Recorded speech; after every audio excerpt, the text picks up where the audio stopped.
Hi everyone, and welcome to my channel where I talk about movies. The movie I want to talk about today comes from 1946. This is My Darling Clementine, starring Henry Fonda, Linda Darnell. Mr. Mature, directed by John Ford. This is John Ford's Wyatt Earp story. This is the Earp brothers versus the Clantons, in a battle that will culminate in the shootout at the OK Corral. This is mythical Western history for Americans, and it's a very dark movie. This is filmed in black and white in Monument Valley with spectacular skies and cloud formations. Um, and the nighttime scenes filmed by Joe McDonnell are sort of film noirish. This is an absolutely superb. I think this was from a 4K restoration. This is a Blu-ray, but it was from a 4K restoration. And it doesn't really need 4K. It looks absolutely great. Um, and there's the history here is certainly questionable. Ford wasn't trying to make any docudrama. He was interested in a good story, and so we see beginnings of this battle between the Clantons and the Earps when Wyatt's younger brother James is killed. Their cattle is stolen. They're on a cattle drive outside of Tombstone, and so Wyatt, as a part of his plan to get justice for his younger brother, becomes the marshal of Tombstone. And he has a name. He has actually been the marshal before. And so when the Clantons finally hear who their adversary is, they're very surprised that this is Wyatt Earp. Again, we have Doc Holliday, who's a vital part of the legend of Wyatt Earp. They were, in fact, friends in real life. Most of Wyatt Earp's early life was spent as a professional gambler, and so was Doc Holliday. So they knew each other, and they actually traveled from town to town. But in My Darling Clementine, they meet for the first time. And Doc Holliday has tuberculosis. He's always coughing. He's self-destructive. His girlfriend, Chihuahua, played by Linda Darnell, and she is the dance hall girl. She is one side of the femininity in this movie. The other side is Clementine, because as often is the case in John Ford movies, there's an outsider who comes in and sort of disrupts the situation. And this is Clementine, played by Kathy Downs, and really her only major film role. And she is so beautiful. I think she was 20 years old at the time. She'd been in some B movies. She did a few more after My Darling Clementine. But she has her moment to shine here, and Ford is very interested in here. In fact, he's much more interested in Clementine than he is in Chihuahua. And um, uh, and and Henry Fonda is as well. So this is a story about Wyatt Earp and the shootout at the OK Corral, but at times it seems like it's a story about Wyatt Earp falling in love with Clementine. Because the story does dawdle. Now, Ford was famous for that. He was famous for being far more interested in what might be called privileged moments, behavioral charm. He was never much interested in story. But he's working for Darryl Zanuck, who was very much interested in the story. So the dawdling that goes on in My Darling Clementine did not sit well with Zanuck. And they had made movies before, and they would make movies again, and they really had a great appreciation for each other. Zanuck thought Ford was the greatest director. He knew how to frame shots, and Ford thought that Zanuck was a great editor, a genius editor. So he was very happy with some of the edits that Zanuck had made, especially on The Grapes of Wrath.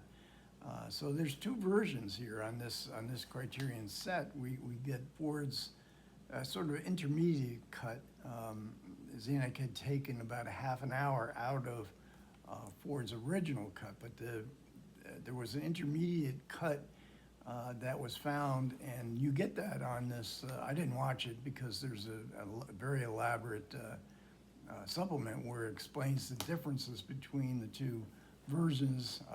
They don't really amount to all that much, except for perhaps at the end of the movie, the final scene in the movie where Zanuck was forced to change. He liked Ford's ending, but he was forced to change the ending because the preview audiences laughed at what they had concocted for the ending, so that was changed as well. So there's a kind of dawdling pace to this, to this movie. Unlike other versions of Wyatt Earp and the OK Corral, the shootout is the centerpiece of the film. We get to the shootout, and when we get there, it's really good. I think it's different than the other shootouts. Wyatt Earp was a frequent visitor to film sets in the silent film era, especially westerns. He would hang out with some of his buddies. Many of the villains and the heroes of the Old West, which was now dead and were still around, would migrate to silent films to play extras and small parts in movies. And Wyatt Earp and Ford knew each other, and supposedly Wyatt Earp gave John Ford the logistics of how the actual shootout at the OK Corral went down. This would have been in 1881, so maybe 30 years later. Ford learns about it, and he claims that the shootout, as he shoots it in My Darling Clementine, is the way it actually happened.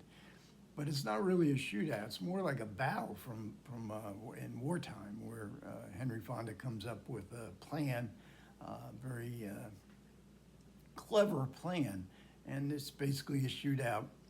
The actual shootout, I believe historians feel, lasted about 30 seconds. This shootout doesn't really last that much longer, but it's a very effective shootout.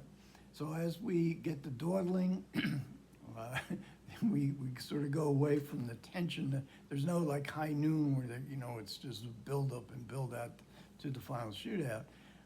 Instead, we get this kind of behavioral charm. We get one of the most famous being Henry Fonda doing a little dance as he tries to lean back on his chairs, and this is duplicated in a couple other scenes in the film. This is probably the most famous scene, and Fonda said that this was a scene that most fans, when they come up to talk to him, ask him about. And Fonda's his Wyatt Earp is rather naive when it comes to love. So when Clementine comes to Tombstone, she's rejected by Victor Mature, Doc Holliday, who she was in love with from back east. And he was a surgeon, and something must have gone wrong, and he has tuberculosis as well. So he abandons her in the east and travels through the west, in different western towns. But Clementine has a deep love for him, and finally does track him down, where she finally does convince him convinces her that she has got to go back east. There's no future with him. And so Wyatt is finding himself falling in love. And one of the most famous scenes in the film, and probably all of Ford's filmography, is the dance scene in My Darling Clementine, where Wyatt escorts Clementine to the dance. It's concerning a church that is being built, but we only see the shell of this church. And we don't even have a preacher, but Russell Simpson, one of the great actors in Ford's stock company, he's going to preach a sermon. He says, "Dad, bless it, let's have a dance."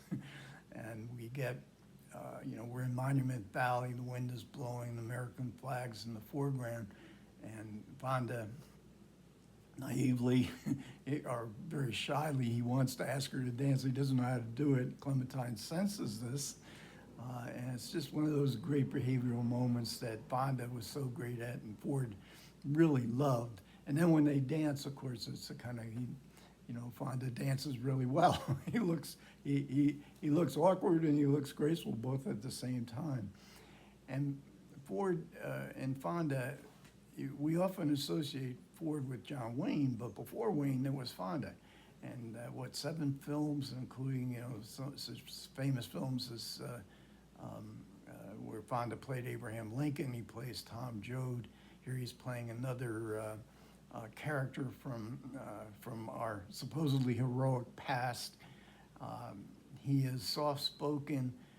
He is an electric actor. He doesn't do much, but he knows how to use his eyes. Everybody in John Ford, every actor in a John Ford film has to know how to act with their eyes. And so Fonda is both quiet, contemplative, but he is quickly roused to action. And there's many more of these kind of privileged moments, behavioral charm moments throughout My Darling Clementine, including Alan Mowbray playing a traveling actor who, in a great scene where he is, the Clantons are shooting at him, and he is reciting the soliloquy from Hamlet, to be, to not to be, and he's so nervous he forgets. And here is Doc Holliday is there with Wyatt, and Doc Holliday finishes the soliloquy. These are the great moments that you find in John Ford, and you have to really appreciate these moments to really appreciate the greatness of John Ford. And Joseph Bride in his commentary, and it's really excellent. If you have this Criterion edition, definitely listen to this commentary. He thinks it's one of Ford's masterpieces. I might hesitate on that a little bit. It's not one of my favorite films, but it certainly was when I was a child, because I just absolutely adored My Darling Clementine. And Ford's darling sometimes bothers me, but here we don't get the sort of broad. We get humor, but it's not as broad as some of the as some of the more majestic scenes in Ford films. Some people complain that he has these fantastic scenes, and then he follows them up with some broad comedy. But Ford loved that. He loved to do that. He too has sort of Shakespearean quality to his films, with these great visual, rather than dialogue, great visual feasts to the eye. But he would always counterpoint it with humor. So the reception of the film was very good. This was a big hit movie. Roger Ebert, he reviewed it, I think, in 1997, and gave it 4 stars, and believes that this is Ford's masterpiece. And I think he even said in his review it's the greatest Western ever made. But it certainly, Ford had great critical acclaim. He was a prestige director. He worked for Goldwyn, he worked for Darryl Zanuck in their prestigious projects. But he wanted to make personal projects. So although he would make a couple more movies for Darryl Zanuck, he would subsequently form his own company, Argosy, and the movie that I talked about recently, Ford Apache, was part of that Argosy, where he wouldn't have had this level of studio interference of Darryl Zanuck taking half an hour out of his original cut. I said we get the Ford Stock Company. We also get the only time that Walter Brennan ever played in a John Ford movie. Here he is playing the old man Clanton, and in real life, old man Clanton had already been dead by the time of the shootout at the OK Corral. But he is just fantastic as a bad guy here, and he was much honored in winning Academy Awards as a supporting player. But he didn't like Ford, so he never made another movie with him. He didn't like him because Ford could be quite a bully on set, and Brennan didn't like that. And it's a real shame, because Walter Brennan really, really he looks the part. He could have really, they could have collaborated again in the future. And of course, Fonda, in Fort Apache and The Fugitive, and then Fonda went to the stage. He came back and Mr. Roberts, and then they fought, Ford and Fonda, who had this great collaboration and friendship for so many years, and they never talked to each other again. And that too is a bit sad, because in the midst of all these John Wayne movies, we could have had some Henry Fonda movies as well. Okay, thanks a lot for everybody who managed to listen. I do appreciate it. Comments are welcome. Take care.